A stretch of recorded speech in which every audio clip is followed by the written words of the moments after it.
ஓம் சக்தி. ஓம் சக்தி. ஓம் சக்தி. கப்பலில் பயணம் செய்யும்போது நடுக்கடலில் அலைகள் தெரிவதில்லை. விமானத்தில் பயணம் செய்யும்போது குறிப்பிட்ட தூரம் மேலே போன பிறகு மேகக்கூட்டம் தெரிவதில்லை. அதுபோல ஆன்மீகத்தில் மேலே வரத்தான் ஆன்மீகம் என்ன என்பது தெரியும். அதுவரை ஆன்மீகம் என்றால் என்ன என்று அறிந்து கொள்ள முடியாது. முக்தி அடைந்த பிறகுதான் அதனை முழுமையாக புரிந்து கொள்ளவே முடியும். இது அன்னையின் அருள்வாக்கு. ஓம் சக்தி பராசக்தி.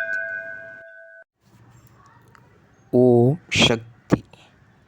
சக்திகளே, உங்களுடைய கருத்துக்கள் மற்றும் அனுபவங்களை கீழ்க்காணும் மின்னஞ்சல் முகவரிக்கு வீடியோ வடிவிலோ ஆடியோ வடிவிலோ எங்களுக்கு அனுப்பவும்.